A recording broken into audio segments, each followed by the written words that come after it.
آج انشاءاللہ ہم پانچواں پارہ ڈسکس کریں گے، اور پانچواں پارہ جو ہے اس میں ایک ہی صورت ہے، سورۃ النساء، اور سورۃ النساء کی آیہ نمبر 24 سے آیہ نمبر 147 تک پورا یہ پارہ ہے۔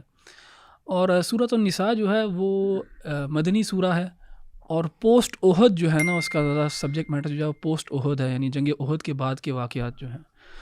اور اس میں ایک جو مسلمانوں کو ایک مسئلہ پیش آیا تھا، وہ شہداء تھے جو شہید ہو گئے تھے جنگ احد میں، وہ انہوں نے پیچھے فیملیز چھوڑیں، تو یتیموں کا ذکر ہے اور اورفنس کا، انہیریٹنس کا ذکر ہے کہ جو لوگ پیچھے مال چھوڑ کے گئے ان کے مال کے ساتھ کیسے ڈویژن کیسی ہونی چاہیے، اور یہ بڑے یعنی اہم جو ہیں قوانین ہیں قرآن کے اندر وراثت کے معاملے میں، جو کبھی کبھار ہمارے ہاں معاشرے میں ہم نظر انداز بھی کرتے ہیں ان چیزوں کو، اور پھر مسئلے کھڑے ہوتے ہیں، لڑائیاں ہوتی ہیں، پرابلمز ہوتی ہیں۔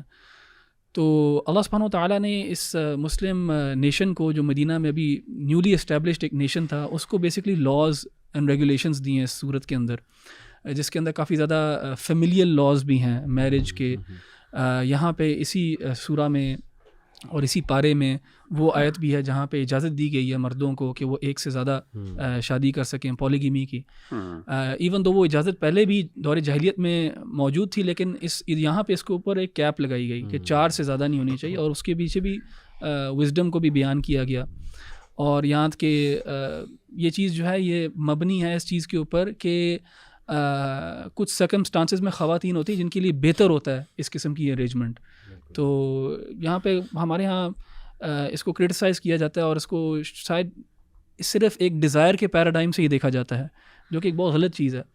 حالانکہ شریعت جو ہے وہ اس کو صرف اس اہمیت سے نہیں دیکھ رہی، بلکہ اس کے اندر جو زیادہ پلازیبل اور زیادہ جو بینیفیشل چیز ہے وہ یہ ہے کہ بہت دفعہ ایسے ویڈوز ہو سکتی ہیں، ہمارے معاشرے میں بھی ایسے ہے، انفارچونیٹلی ڈیورس کے اوپر ایک بڑا سٹگما لگا ہوا ہے، تو ویڈوز ہو سکتی ہیں، ڈیورسیز ہو سکتی ہیں جن کے ساتھ اولاد بھی ہو، تو ان کو کوئی بریڈ ونر، کوئی پروٹیکٹر، کوئی پرووائڈر جو ہے وہ ان کے لیے ملنا ان کو مشکل ہو جاتا ہے، تو وہ as a second wife, as a کو وائف جو ہے وہ چیزیں آسان ہو جاتی ہیں۔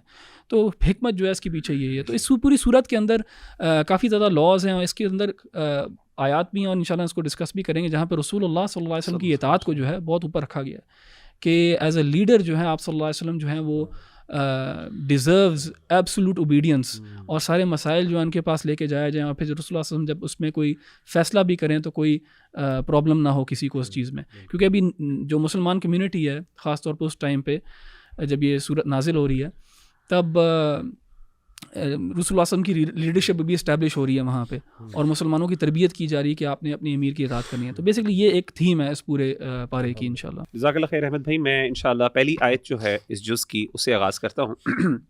اللہ تعالیٰ فرماتے ہیں اعوذ باللہ من الشیطان الرجیم والمحصنات من النساء الا ما ملکت ایمانکم، اور حرام کی گئی ہیں شوہر والی عورتیں مگر وہ جو تمہاری ملکیت میں آ جائیں۔ کتاب اللہ علیکم، اللہ تعالیٰ نے یہ احکام تم پر فرض کر دیے ہیں۔ وَأُحِلَّ لَكُم مَّا وَرَاءَ ذَلِكُمْ أَن تَبْتَغُوا بِأَمْوَالِكُمْ مُحْصِنِينَ غَيْرَ مُسَافِحِينَ، اور ان عورتوں کے سوا اور عورتیں تمہارے لیے حلال کی گئی ہیں کہ اپنے مال کے مہر سے تم ان سے نکاح کرنا چاہو، برے کاموں سے بچنے کے لیے، نہ کہ شہوت پوری کرنے کے لیے۔ فَمَا اسْتَمْتَعْتُم بِهِ مِنْهُنَّ فَآتُوهُنَّ أُجُورَهُنَّ فَرِيضَةً، اس لیے جن سے تم فائدہ اٹھاؤ انہیں ان کا مقرر کیا ہوا مہر دے دو، اور مہر مقرر ہو جانے کے بعد تم آپس کی رضامندی سے جو طے کر لو، اس میں تم پر کوئی گناہ نہیں، یعنی ولا جناح علیکم فیما تراضیتم به من بعد الفریضہ ان اللہ کان علیما حکیما، بے شک اللہ تعالیٰ بہت علم رکھنے والے اور حکمت والے ہیں۔ یہ آیت میرے نزدیک بڑی پروفاؤنڈ ہے، اس میں بہت سے معانی ذکر کیے گئے ہیں۔ سب سے پہلے جو لفظ محصنات ہے یہ قرآن مجید میں 3 معانی کے لیے استعمال کیا گیا ہے۔ محسن ویسے حسن کہتے ہیں قلعے کو، یعنی وہ عورتیں جو قلعہ بند ہیں، یعنی محفوظ عورتیں، تو 3 معنی میں استعمال کیا گیا ہے۔ ایک عفائف کے معنی میں، یعنی ایسی عورتیں جو زنا سے بچنے والی ہیں، دوسری حرائر، ایسی عورتیں جو آزاد ہیں، اور تیسری شادی شدہ عورتیں جیسا کہ یہاں پہ ذکر ہے۔ اور ایک بات بڑی اہم ہے یہاں پہ، یہ جو ہم نے بات کی کہ زنا سے بچنے والی عورتوں کو محصنات کہا گیا ہے، اس سے یہ بھی پتہ چلا، جو پہلا لیسن ہم لرن کرتے ہیں وہ یہ کرتے ہیں کہ اسلام نے اہل کتاب کی عورتوں سے شادی کی اجازت دی ہے، اور ان میں سے ایسی عورتوں سے شادی کرنے کی اجازت ہے اہل کتاب کی، یہودی اور عیسائی، جو محصنات ہیں، جو پاک باز عورتیں ہیں۔ ہمارے ہاں یہ بڑا عام کانسیپٹ ہے، پایا جاتا ہے، لوگ کہتے ہیں جی کسی بھی نان مسلم جیو یا کرسچن سے آپ شادی کر سکتے ہیں ریگارڈلیس آف کہ ان کا کیریکٹر کیسا ہے.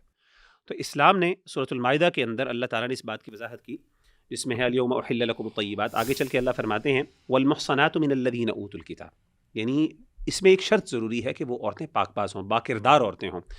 تو ہمارے ہاں انفارچونیٹلی آج کل ویسٹ کے اندر جو سوسائٹی اور جو فیملی سسٹم بالکل ختم ہو کے رہ گیا، وہاں پہ زنا اور فورنیکیشن اور اڈلٹری اتنی کامن ہے اب کہ میرا خیال ہے کہ اب بہت مشکل ہے کہ آپ کو ایسی عورتیں ملیں جو کہ اپنے آپ کو یعنی ویڈ لاک کے اندر فزیکل ریلیشن شپ کو سمجھتی ہوں کہ یہ ضروری ہے. مطلب اب تصور ہی نہیں ہے، اب تو ہر عورت جو ہے اس کے ملٹیپل بوائے فرینڈز ہوتے ہیں اور وہ سمجھتے ہیں کہ ان کی معاشرے کا بھی حصہ بن گیا. تو میرا خیال ہے کہ اس چیز کو ضرور ہم نے سامنے رکھنا چاہیے. دوسری چیز جو قرآن مجید میں خاص طور پہ اس آیت کے اندر 4 اللہ تعالیٰ نے احکامات دیے بڑے اہم نکاح کے متعلق. پہلے یہ حکم یہ ہے کہ جو تم شادیاں کرو وہ حق مہر کے دے کے، یعنی حق مہر جو ہے نکاح کی شرط ہے. اور یہ بات بھی امپورٹنٹ ہے، حق مہر جو ہے وہ شادی کا نکاح کا یعنی ایک عورت کے حصول کا یا اس کے ساتھ تعلقات کا عوض نہیں ہے. کئی لوگ یہ سمجھتے ہیں کہ یہ عوض ہے، یعنی آپ کے پر عورت حلال ہوئی ہے پیسوں کے عوض. ایسی بات نہیں ہے یہ، بلکہ قرآن مجید میں اس کو جو ہے وہ ایک تحفے کے طور پہ بیان کیا گیا. تو یہ بات علماء نے ذکر کی ہے. دوسری چیز یہ ہے محسنین، یعنی انسان جب شادی کرے تو انسان کی نیت ہو اس سے یعنی غیر متعین مدت تک انسان کا نیت ہو، انٹینشن ہو. یہ نہ ہو کہ انسان سوچے کہ جی میں اسے شادی کر رہا ہوں اگلے 6 مہینے کے لیے یا سال بعد میں نے اس کو طلاق دے دینی.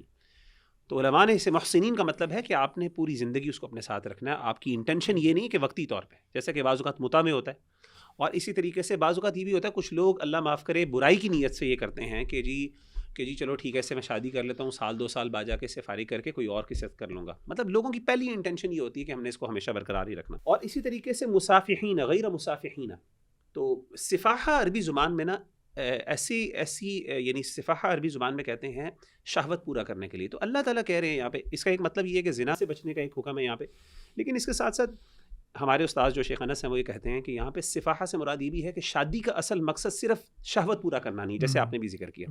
غیر مصافحین یعنی صرف شہوت مقصد نہیں ہو، مقصد یہ کہ جیسے قرآن مجید میں نکاح کا ہے جس کے اندر اولاد بھی ہو، پوری زندگی ساتھ رہنا اور اس طریقے سے ایک فیملی سسٹم اسٹیبلش کرنا. تو غیر مصافحین سے انہوں نے یہ ثابت کیا. ایک اور اہم جو بات یہاں سے ہے کہ اگلی آیت میں بعض لوگ جو ہے نا یہ کہتے ہیں کہ چھپی ہوئی دوستی جو ہے نا اس میں اسلام کی ممانعت نہیں ہے.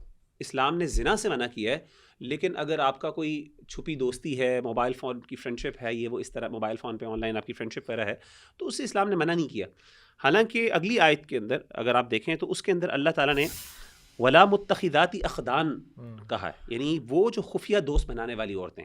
اسے مطلب ہے کہ ایسی عورتیں جو خفیہ دوست بنانے والی ہیں ان سے شادی نہیں کرنی چاہیے. یہ ان کے یعنی کیریکٹر لیس ہونے کی علامت ہے. اور ایک اور چیز میں بتا دوں یہاں پہ کہ اسلام میں مردوں اور عورتوں کے ایتھیکل سٹینڈرڈز فرق نہیں ہے. یعنی یہ جو اللہ نے احکامات صرف عورتوں کے لیے نہیں دیے، بالکل سیم احکام سورہ مائدہ میں مردوں کے لیے بھی ہیں. یعنی یہ نہیں کہ اگر ایک عورت خفیہ دوستیاں کرتی ہے تو آپ اس سے شادی نہیں کر سکتی، لیکن ایک مرد اگر کر رہا ہے تو آپ اسے کر سکتے ہیں. کیونکہ ہمارے ہاں اللہ معاف کرے یہ سٹینڈرڈز بالکل فرق ہیں. ہم کہتے ہیں جی عورتوں کے ساتھ اگر فار ایگزامپل کسی عورت کا ایسا مسئلہ ہو تو کہتے ہیں جی کبھی اس سے شادی نہیں کرنی، لیکن مردوں کا پتہ چلے کہتے ہیں جی یہ تو مرد ہے، کوئی مسئلہ نہیں. قرآن مجید میں سورہ مائدہ میں اللہ نے یہی آیت آگے بتا ولا متخذی اخدان کے الفاظ ہیں کہ خفیہ دوستی کرنے والے مرد جو ہیں، یعنی ایسے بھی مردوں کو بھی منع کیا گیا. یعنی یہ مرد ایتھیکل سٹینڈرڈ اسلام کے مردوں اور عورتوں کے لیے برابر ہیں. تو کہنے کا مطلب ہے کہ یہ جو چیزیں اگر ہم سامنے رکھیں نا اس سے بہت سے احکامات ہمیں بدل جائیں. آیت بہت پروفاؤنڈ ہے اس لحاظ سے. ایک سوال یہیں آڈینس کی جانب سے ہی پھر آتا ہے کہ اگر دیکھیں if this is the case تو پھر پریکٹیکلی ورک پلیسز پہ یا کالج یونیورسٹیز میں پھر کیا وہ باؤنڈریز ہیں جو کہ لوگ ڈیفائن کریں اپوزٹ جینڈر کی انٹریکشنس کے لیے؟ اس پہ بھی تھوڑی سی روشنی آپ ضرور ڈالیں. اس کے اندر اخی وہی بڑی بات ہے کہ اسلام نے اجازت دی ہے بات کرنے کی. کمیونیکیشن سے اسلام نے کسی حد تک یعنی کبھی منع نہیں کیا، لیکن اسلام نے اس کے لیے ایک تو کچھ یعنی ایک تو یہ کہ ماحول جو ہے اس کے اندر یعنی خلوت نہ ہو، کچھ گائیڈ لائنس دی ہیں. دوسری بات یہ ہے کہ کبھی بھی خلوت یعنی ڈیجیٹل خلوت بھی نہ ہو اور ویسے ریئل میں بھی خلوت نہ ہو. یعنی مطلب ہے کہ واٹس ایپ میں پرسنل چیٹس میں بھی نہ ہو. اسی طریقے سے یہ ہے کہ بات کرنے کا انداز بہت پروفیشنل ہو، یعنی اسلوب یعنی ولا تخضعن بالقول فیطمع الذی فی قلبہ مرض وقلن قولا معروفا، پروفیشنل وے میں بات کرنا. اور جو ہے وہ اسی طریقے سے مطلب یہ 2 بڑے قرآن نے سٹینڈرڈز دی ہیں. تو اگر کوئی بندہ ان سٹینڈرڈز کا خیال رکھنے والا ہے اور عورتیں بھی، اور تو انشاءاللہ بچا جا سکتا ہے اس پہ وہ ماشاءاللہ راجہ ضیاء بھائی نے ایک وہ جو نکالا ہوا ہے پی پی ایل فارمولا بڑا زبردست کہ پیس فار پرائیویٹ، کہ پرائیویٹ نہ ہو پبلک ہونی چاہیے، اور یہ خلوت کی جو آپ نے بات کی نا، اور پھر دوسرا پیس فار پرپسفل کہ پرپسفل بات ہونی چاہیے کام کی بات، اور تیسرا ہے کہ لمیٹڈ بات ہوگی تو ختم ہے. تو آئی تھنک یہ بڑا زبردست ایک فارمولا ہے. ماشاء اللہ مغیرہ آپ نے ابھی جو باتیں کی ایک تو بڑی تھاٹ پرووکنگ ہے، بٹ سبحان اللہ ابھی میں ایک لیکچر دیکھ کر آ رہا ہوں ایک یونیورسٹی سے، اور وہاں کچھ ٹیچرز میرے ساتھ بیٹھی، ان کی فیمیل ٹیچر جو کہ اسلامک ڈپارٹمنٹ کو ہیڈ کر رہی ہیں ماشاء اللہ، پلس اور بھی ٹیچرز. انہوں نے ایک بڑی عجیب بات بتائی. انہوں نے کہا کہ سر آپ لوگ نا اب اس پہ بات کریں کہ یونیورسٹی اسٹوڈنٹ اسپیشلی ہاسٹل میں رہنے والے طلبہ نا چھپ کے نکاح کر رہے ہیں، اور واٹس ایپ پہ نکاح چل رہا ہے، اور جو ہے نا وہ دلیل یہ دیتے ہیں کہ دیکھیں جی متا 6 مہینے 3 مہینے کے لیے نکاح کیا جا سکتا ہے. تو وہ کہتی ہیں کہ میں آپ کو آن ریکارڈ باتیں بتا رہی ہوں، اسٹوڈنٹس آئے ہیں ہمارے پاس، فیمیل اسٹوڈنٹس نے آ کے مسائل ہم سے ڈسکس کیے ہیں کہ میں نے اس طرح سے نکاح کر لیا. اور ولی کی جہاں تک بات ہے وہ کہتی ہیں کہ ولی وہ اپنے دوستوں کو بنا لیتے، کہ یعنی میری فرینڈز ہیں، ہمارے فرینڈز وٹنس کر رہے ہیں، ایک واٹس ایپ گروپ ہے اس پہ سارے بیٹھے ہو کہتے ہیں جی ہمارے ولی ہیں. تو اللہ معاف کرے، یہ بالکل آپ نے صحیح بات کی اور بڑا اچھا ایکسپلین کیا. آئی تھنک اس کو مزید بھی الیبوریٹ انشاءاللہ ہم کریں گے کسی پوڈ کاسٹ میں. اسی حوالے سے میں ایک ماشاءاللہ سورہ نساء کی آیت نمبر 31 جس میں 2 جو ہے نا بڑے تھاٹ پرووکنگ پوائنٹس ہیں. ایک تو میجر اور مائنر سنز ہوتے کیا ہیں، یہ بلکہ میں آپ لوگوں سے بھی انشاءاللہ جو ہے ڈسکس کرنا چاہوں گا، کیونکہ یوتھ کو نا گناہوں کا کنسیپٹ کلیئر ہی نہیں ہے. یا تو وہ کوئی بہت ہی میجر سن ہے اس کو مائنر سمجھ رہے ہوتے ہیں، یا یہ کہ چھوٹے سے کسی گناہ کو جو ہے نا وہ اتنا زیادہ وہ اس پہ ٹینشن لے لیتے ہیں وغیرہ وغیرہ. تو یہ آیا اس میں ہوپ بھی ہے، پلس اس میں اس طرف توجہ بھی ہے کہ آپ دیکھیں میجر اور مائنر سنس کیا ہیں. آیا ہے جی ان تجتنبوا کبائر ما تنہون عنہ نکفر عنکم سیئاتکم وندخلکم مدخلا کریما. اور اگر تم اجتناب کرتے رہو گے ان بڑے بڑے گناہوں سے جن سے تمہیں روکا جا رہا ہے، تو ہم تمہاری چھوٹی برائیوں کو تم سے دور کر دیں گے اور تمہیں داخل کریں گے بہت ہی باعزت جگہ پہ. اب جہاں تک بڑے گناہوں کا تعلق ہے، اس پہ میں ایک اور آیا کوٹ کرنا چاہوں گا، سورہ نجم کی آیت نمبر 32، الذین یجتنبون کبائر الاسم والفواحش، those who avoid the major sins and فواحش.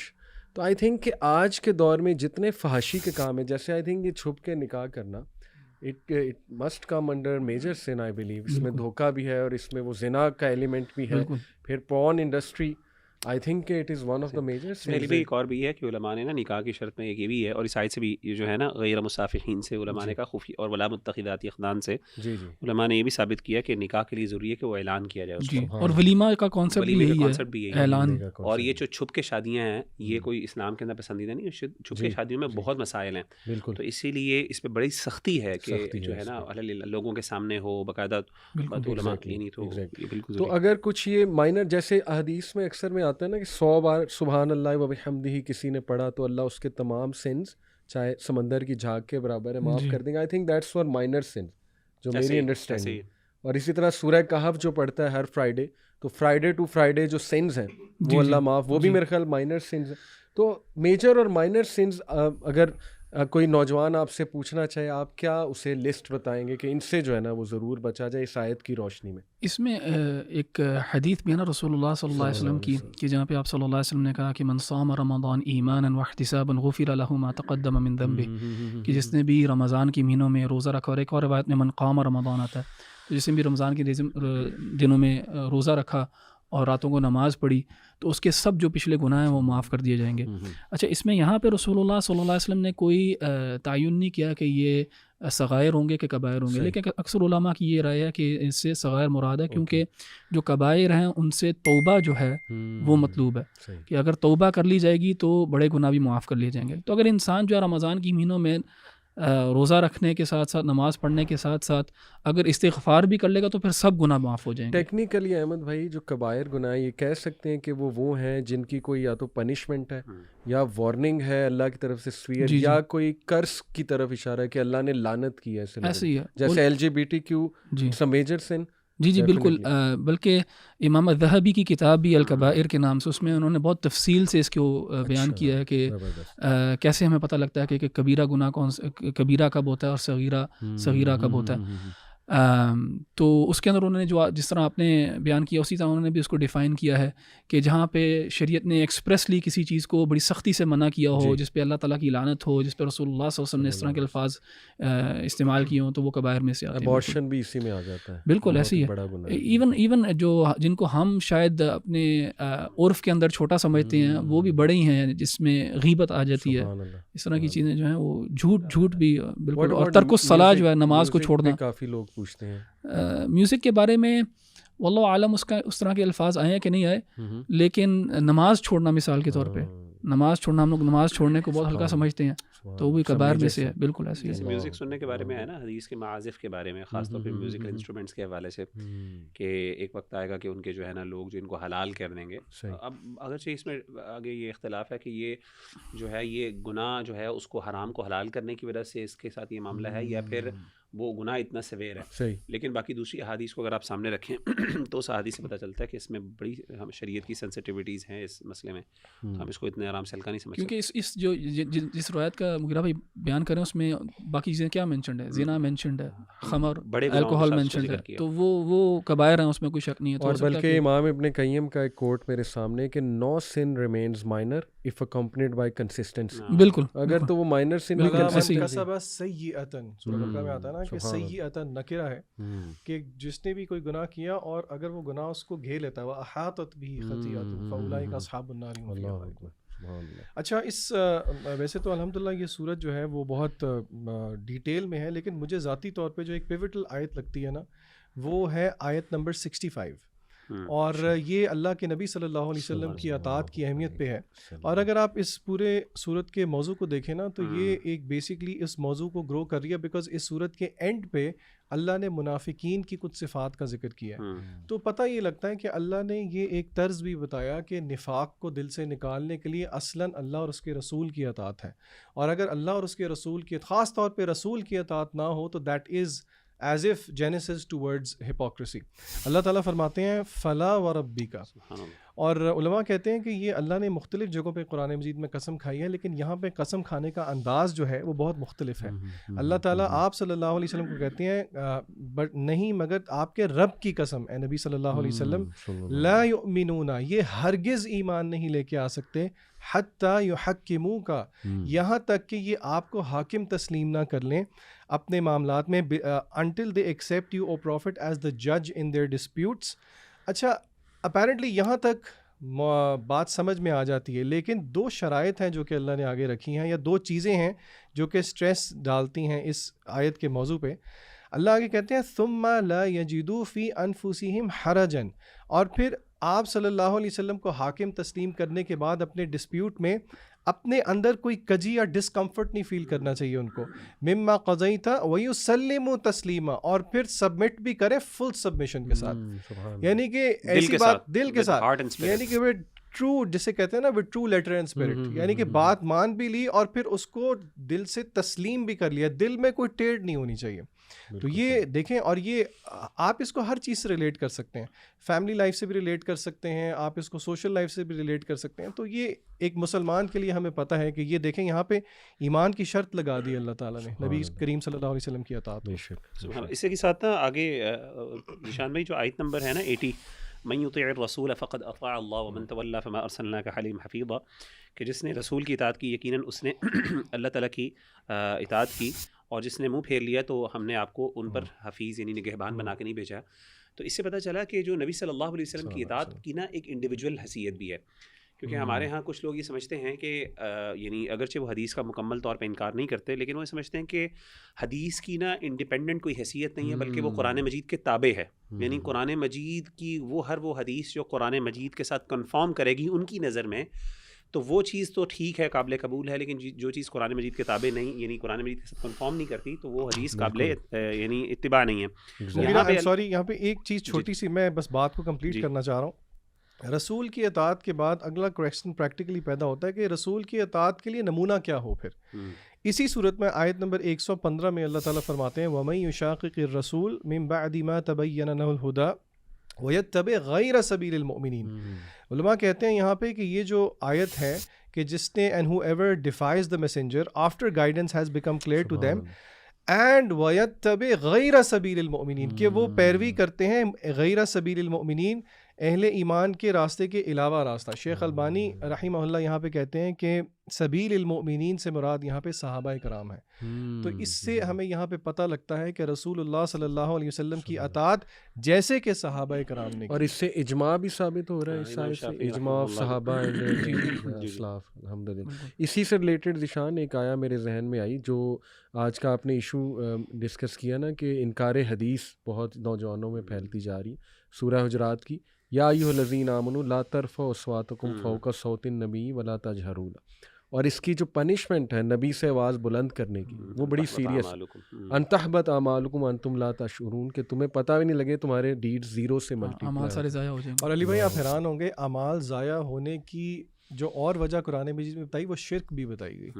لئن اشرکت لیحبطن عملک. آپ صلی اللہ علیہ وسلم کو اللہ تعالیٰ کم ایسے گناہ ہیں جن کی اتنی بڑی پنشمنٹ ہے کہ اس سے نیکیاں بھی ضائع ہو رہی ہیں. بالکل. اچھا ہمارے آنا ایک اور ایشو جو ہے وہ بڑا سر اٹھا رہا ہے اور ویسٹ کے اندر یہ کافی بڑا ایک پرابلم ہے, اور وہ یہ جینڈر ایکوالٹی یا جینڈر وارز میں کہوں گا اس کو, کہ آپس میں جو ہے نا ایک لڑائی ہے. اور دیکھیں قرآن جو ہے اور شریعت جو ہے وہ مرد اور عورت میں ڈفرینس کرتی ہے کہ خواتین اور مرد جو ہیں ان کے اندر there is difference between them. Equity ضرور ہے, ایکوالٹی شاید نہیں ہے, because both are difference, both are different. And آہستہ آہستہ ویسے ویسٹ کے اندر بھی اب یہ ایک ریئلائزیشن آ رہی ہے کہ دے آر ڈفرینٹ, اور ہمیں if you want to achieve justice we have to treat them differently as well. لیکن دیکھیں یہ اللہ سبحانہ و تعالیٰ تعین کرتا ہے کہ کون مرد بنے گا کون عورت بنے گا, یہ کوئی بائی چوائس نہیں ہے, اللہ تعالیٰ نے تعین کر دیا. اور اسی صورت کے اندر اللہ تعالیٰ کہتے ہیں کہ وَلَا تَتَمَنَّوْا مَا فَضَّلَ اللَّهُ بَعْضَكُمْ عَلَى بَعْضٍ, کہ do not desire what Allah has blessed one of you over the others with. آیت نمبر 32. یہ اس سے اگلی آیا جو میں نے ہاں, سو یہ آیا نمبر 32 ہے سورۃ النساء میں, کہ یہ تمنا نہ کرو, یہ ڈونٹ کریو دس کہ یار اللہ تعالیٰ نے اس کو کیوں دیا مجھے کیوں نہیں دیا. للرجال نصیب مما اکتسبوا, اور آدمیوں کے لیے مردوں کے لیے وہی ہے جو وہ کماتے ہیں, یعنی their deeds are going to earn them reward. وللنساء نصیب مما اکتسبن, اور خواتین کے لیے بھی ایسے ہی ہے.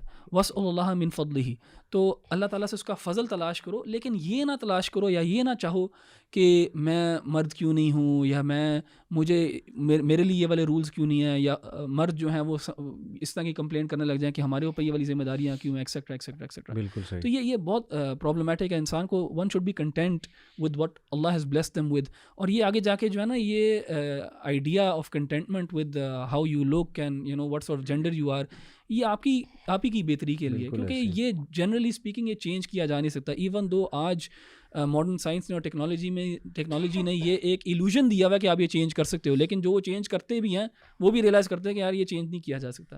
ایک اور آخری جو ہے نا میں واقعہ جو ہے نا ادھر شیئر کرنا چاہوں گا. رسول اللہ صلی اللہ علیہ وسلم کی احادیث ہمیں ملتا ہے کہ رسول اللہ صلی اللہ علیہ وسلم نے نا ایک دفعہ عبداللہ ابن مسعود کو کہا کہ میرے لیے نا مجھے قرآن پڑھ کے سناؤ. تو عبداللہ ابن مسعود نے کہا کہ کیا میں آپ کو قرآن پڑھ کے سناؤں جبکہ آپ کے اوپر ہی نازل ہوا یہ قرآن. تو آپ صلی اللہ علیہ وسلم نے کہا کہ مجھے پسند ہے کہ میں قرآن سنوں. تو اس سے ہمیں یہ بھی پتہ لگتا ہے کہ انسان کو چاہیے کہ وہ قرآن سنا کرے اور خود بھی ریسائٹ کرے, لیکن اوروں سے بھی کہے کہ مجھے ریسائٹ کر کے سناؤ. تو پھر ابن مسعود نے یہی سورہ پڑھنی شروع کی, اور جب وہ اس آیت پہ پہنچے فَكَيْفَ إِذَا جِئْنَا مِن كُلِّ أُمَّةٍ بِشَهِيدٍ وَجِئْنَا بِكَ عَلَى هَؤُلَاءِ شَهِيدًا, کہ کیسا ہوگا جب ہم لے کے آئیں گے سب امتوں کو اور تم جو ہو, یعنی رسول اللہ صلی اللہ علیہ وسلم کی جو امت ہے وہ شہید ہوگی ان کے اوپر, یعنی وہ گواہی دے گی کہ ہاں ان تک یہ سارے معاملات یہ سارے پیغامات پہنچ گئے تھے. اینڈ پھر رسول اللہ صلی اللہ علیہ وسلم کو ان کے اوپر جو ہے گواہ بنایا جائے گا. یعنی بات یہ ہو رہی ہے کہ آخرت میں رسول اللہ صلی اللہ علیہ وسلم will be standing there and will testify against some of his own people کہ ہاں یا میں نے ان کو بات پہنچا دی تھی انہوں نے عمل نہیں کیا. تو جب عبداللہ بن مسعود نے یہ آیت پڑھی تو رسول اللہ صلی اللہ علیہ وسلم نے ان کو روک دیا کیونکہ ان کو رونا آ گیا تھا اور وہ رو پڑے تھے. اینڈ اس سے ہمیں رسول اللہ صلی اللہ علیہ وسلم کی نا ایمپتھی فار ہز پیپل کا جو ہے نا ہمیں پتہ لگتا ہے کہ کتنا درد رکھتے تھے اپنے لوگوں کے لیے, اور کتنی ان کی چاہت تھی کہ میرے جو لوگ ہیں, میری جو امت ہے وہ کامیاب ہو, اور مجھے ان کے خلاف کبھی کوئی گواہی نہ دینی پڑے. تو یہ ایک بڑی خوبصورت آیت ہے. اس یہ آیت نمبر 41 ہے. 41 جی جی. اچھا میں یہاں پہ نا اسی آیت کے حوالے سے جو اخی آپ نے جو آیت نمبر 32 میں بتایا تو اس کا کانٹیکس بڑا زبردست ہے کہ خواتین ولا تتمنوا ما فضل اللہ بہ بعضکم، خواتین اللہ کے رسول صلی اللہ علیہ وسلم کے پاس آئیں اور انہوں نے کہا کہ خاص طور پہ اللہ کے رسول کی زوجات تھیں، اور انہوں نے کہا کہ دیکھیں مردوں کو اللہ نے جہاد کی اجازت دی ہے، عورتوں کو اجازت نہیں دی. اسی طریقے سے اور بھی کچھ ڈفرینسز کا ذکر کیا جو جائز ڈفرینسز تھے. تو یعنی اس آیت کو ذکر پھر اس کانٹیکس میں آیت نازل ہوئی کہ اللہ تعالیٰ نے کہا کہ اگرچہ نیکی کی بھی غرض ہو، ایک بندہ نیکی کو سامنے رکھتے ہوئے یہ ایسا نہیں مقابلہ کرنا چاہیے. یعنی in other words it is like under mining your own work. تو اگر جہاد عورتوں کے لیے جو ہے وہ حج کو جہاد قرار دیا فار ایگزامپل دین نے، تو اب عورت کہے کہ نہیں جی ہمارا جہاد تبھی ممکن ہے اور ہم اس یعنی جہاد کو ویلیو تبھی کریں گے جب ہمیں اس طریقے سے جہاد کا موقع ملے، یہ اجازت ملے جس طریقے سے مردوں کو اجازت ہے. تو اس کا مطلب ہے ان ادر ورڈز آپ کے نزدیک جو ہے اصل سٹینڈرڈ مردوں کا کام ہے. یعنی آپ کے نزدیک آپ نے خود ازیوم کر لیے کہ مرد جو کرتے ہیں وہ ایکچوئل اچھا سٹینڈرڈ ہے، ہم جو کریں گے وہ سٹینڈرڈ نہیں ہے. سبحان اللہ. تو قرآن مجید نے اس آیت کا ذکر کیا، اس سے رد کیا. ایک جو اس میں خاص طور پہ جو آیت ہے جو بڑی معروف ہے، جس میں اللہ تعالیٰ جو ہے وہ اسی سے متعلق ہمارے ویسٹ میں بھی جو کانسیپٹ ٹرانسجنڈرزم کو اگر میں ریلیٹ کروں، آیت نمبر 119 ہے، جس میں شیطان نے جو ہے اللہ تعالیٰ سے وعدہ کیا اور کہا یعنی دعوے کیے وَلَأُضِلَّنَّهُمْ وَلَأُمَنِّيَنَّهُمْ وَلَآمُرَنَّهُمْ فَلَيُبَتِّكُنَّ آذَانَ الْأَنْعَامِ وَلَآمُرَنَّهُمْ فَلَيُغَيِّرُنَّ خَلْقَ اللَّهِ، کہ میں ان کو گمراہ کروں گا اور ان کو لمبی لمبی امیدیں اور جھوٹی امیدیں دلاؤں گا. وَلَآمُرَنَّهُمْ فَلَيُبَتِّكُنَّ آذَانَ الْأَنْعَامِ، اور ان کو حکم دوں گا، ان کو سکھاؤں گا کہ اپنے جانوروں کے کان کاٹ دیں، جس طریقے سے مشرکین مکہ کچھ جانوروں کے کان کاٹ کے ان کو ڈیڈیکیٹ کر دیتے تھے غیر اللہ کے لیے. اور وَلَيُغَيِّرُنَّ خَلْقَ وَلَآمُرَنَّهُمْ فَلَيُغَيِّرُنَّ خَلْقَ اللَّهِ، اور ان کو میں حکم دوں گا کہ یہ اللہ تعالیٰ کی مخلوق کو بدل دیں. تو اس سے پتہ چلا کہ اللہ تعالیٰ کی مخلوق کو بدلنا یا اللہ کی کریشن کو تبدیل کرنا یہ شیطانی وعدہ ہے اور شیطانی چال ہے، جس میں مثال کے طور پہ آج کل اس کے جو جدید جو ہے صورتیں ہیں وہ فار ایگزامپل آپ کی جو سرجریز ہیں، ٹھیک ہے، اپنے آپ کو جینڈر سرجریز جو آپ کرواتے ہیں، اور اسی طریقے سے ٹیٹو کروانا، ٹھیک ہے نا، یعنی ہر وہ پرماننٹ چینج جو کہ دنیاوی مقصد کے لیے کیا جائے انسانی جسم کے اندر، کسی مخلوق کے اندر، یہ تغییر ہمارے دین میں ناپسندیدہ ہے. جائز صورتوں کے لیے اگر انسان فار ایگزامپل کوئی اس کو پرابلم ہو، کوئی ایسی سرجری کی ضرورت پڑ جائے اس کا، مثال کے طور پہ کوئی، تو اگر وہ کسی ڈیفیکٹ کو دور کرنے کے لیے علماء نے اجازت دی ہے. لیکن اس کے علاوہ پرماننٹ سرجریز کروانا، جس طرح خوبصورتی کے لیے آپ کرواتے ہیں سرجریز، ٹھیک ہے نا، تو یہ ساری جو سرجریز ہیں اس کے بارے میں علماء نے یعنی آیات کے ضمن میں شامل ہیں کہ یہ شیطانی کام ہے، کیونکہ ظاہر ہے ان کے اندر اللہ معاف کرے اس سے نقصانات تو آج ویسٹ بھی جو ہے ویسٹرن ریسرچز ہمارے سامنے ہیں، سائیکولوجیکل کس طریقے سے ہارم کرتی ہے انسان کو، اسی طریقے سے جسمانی طور پہ کس طریقے سے نقصان دہ ہیں یہ چیزیں. تو ہمیں جو ہے نا اس چیز سے بچنا چاہیے کہ یہ جو ہے اللہ نے جو جس طرح بنایا ہے، اور اللہ تعالیٰ کا دیکھیں یہی کمال ہے. امام سراج وہاج بہت ماشاءاللہ معروف داعی ہیں ویسٹ کے، اور ماشاءاللہ ہی is one of the oldest دعات، جن کے بڑے بڑے جو شیوخ ہیں اس ٹائم ویسٹ کے، وہ ان کے تلامذہ اور شاگردوں میں آتے ہیں، ان سے انسپریشن لی. تو وہ بلیک ہیں خود، امریکن. تو وہ کہتے ہیں کہ میرے لیے سب سے بڑا، مجھے اپنا کالا ہونا سفید ہونے سے زیادہ پسند ہے. اس کی وجہ یہ کہ میرے رب نے مجھے اس طرح بنایا، میرے رب نے میرے لیے انتخاب کیا کہ میں ایسا ہوں. تو اگر میرے رب نے مجھے ایک ایسا شکل دی ہے جو ہے، تو میں کیوں اس رب کے اس معاملے کو چیلنج کروں. اور اسی لیے علماء کہتے ہیں کہ ایون اگر آپ سرجریز بھی کروا رہے ہیں، اگر آپ کے اندر کوئی ڈیفیکٹ ہے، کوئی بندہ اس پہ صبر کرتا ہے اور کہتا ہے کہ میرے رب نے بنایا تو اس کے لیے عظیمت ہے اور اس کو اللہ تعالیٰ اجازت دے گا، اس کے کئی دلائل بھی ہیں. تو ہمیں جو ہے نا اللہ تعالیٰ کی جو فیصلے کے اوپر اس سے پتہ چلا کہ ہمیں اس پہ خوش ہونا چاہیے اور اس پہ راضی ہونا، یہ کتنی بڑی بات ہے، یہ عظیمت کا رستہ. جو احمد بھائی نے ماشاءاللہ بات کی، اس کے حوالے سے ایک اور میں ریمائنڈر ہم سب کے لیے، جو تمام لوگ چاہے وہ مرد ہے عورت ہے کسی بھی پوزیشن پہ، الحمدللہ دس آیا has been declared as the most perfect expression of justice. تو اس میں اللہ سبحانہ و تعالیٰ کہتے ہیں کہ یا ایھا الذین آمنوا کونوا قوامین بالقسط شہداء للہ ولو علی انفسکم او الوالدین والاقربین. اہل ایمان کھڑے ہو جاؤ پوری قوت کے ساتھ عدل کو قائم کرنے کے لیے اللہ کے گواہ بن کر، خواہ یہ انصاف کی بات اور شہادت تمہارے اپنے خلاف ہو یا تمہارے والدین کے، تمہارے قرابت داروں کے. آج جتنے بھی ہمارے مسائل ہیں، کیا ہم ان میں جسٹس کرتے ہیں؟ فیملی میٹرز کی بات کریں یعنی کوئی بیٹی مسئلہ لے کر آئی ہے تو ظاہر ہے باپ کی پہلی کوشش ہوتی ہے کہ بیٹی کی فیور کی جائے, یا کوئی بیٹا مسئلہ لے کر آیا تو اس کی فیور. پھر دوست آپس میں آپ دیکھیں فیورٹزم کتنی کرتے ہیں. تو آئی تھنک کہ یہ ہمارے لیے ایک بہترین ریمائنڈر ہے جو آپ نے بھی بات خاص کی نا, کہ مرد اور عورت انصاف کا تقاضا سامنے رکھیں, چاہے وہ ان کے اپنے اگینسٹ بھی جا رہی ہے بات. تو دیکھیے اس میں تقاضا یہ ہے, چاہے کوئی مرد و عورت ہو, کہ اگر آپ کے اپنے خلاف بھی وہ بات جا رہی ہے لیکن ہے وہ انصاف والی, تو اس کو ایکسیپٹ کر لیں. اور میرا خیال کہ آپ ایکسیپٹ کریں گے تو اللہ کی طرف سے برکت بھی آئے گی اور تقویت بھی آئے گی, اور لوگ بھی اپریشیٹ کریں گے ہائی سینس آف جسٹس کو. بالکل الحمدللہ. اچھا, اس جز میں نا ایک بہت اہم آیت ہے جو میں چاہ رہا ہوں کہ ہمیں اس پہ بس صرف کم از کم آیت ہی کوٹ کر لیں, کہ ان اللہ لا یغفر ان یشرک بہ ویغفر ما دون ذلک لمن یشاء, کہ اللہ تعالیٰ جو ہے شرک کے علاوہ جو ہے نا سب گناہ معاف کر دے گا اپنے اذن کے ساتھ. تو شرک جو ہے بہت بڑا گناہ, اور انشاءاللہ اس کے اوپر ہم تفصیل سے بعد میں بات کریں گے. اور آخری جو ہے نا میں ایک اس تھاٹ کے اوپر جو ہے نا اپنی آڈینس کو چھوڑوں گا, کہ اللہ سبحانہ و تعالیٰ نے اسی پارے میں کہا یا ایھا الذین آمنوا لا تقربوا الصلاۃ وانتم سکارى, کہ اے اہل ایمان نماز کے قریب بھی نہ جاؤ in a state of intoxication, whilst you are in a state of intoxication. یعنی اس زمانے میں شراب کی جب حرمت جو ہے پوری مکمل نہیں ہوئی تھی, تو اللہ تعالیٰ نے اس سٹیج کے اوپر یہ کہا کہ نماز نہ پڑھو اس اسٹیٹ کے اندر جب تم انٹاکسیکیٹڈ ہو. لیکن اس کے پیچھے علت کیا ہے, کیوں اللہ تعالیٰ نے کہا کہ حتی تعلم ما تقولون, تاکہ تمہیں پتہ تو ہو کہ تم کیا کہہ رہے ہو. صحیح. تو بس یہی میں اپنی آڈینس کو بھی کہوں گا کہ کیا جب وہ نماز پڑھتے ہیں ان کو پتہ ہے وہ کیا کہہ رہے ہوتے ہیں کہ نہیں کہہ رہے ہوتے. تو بس اس چیز کے اوپر سوچیں ہم.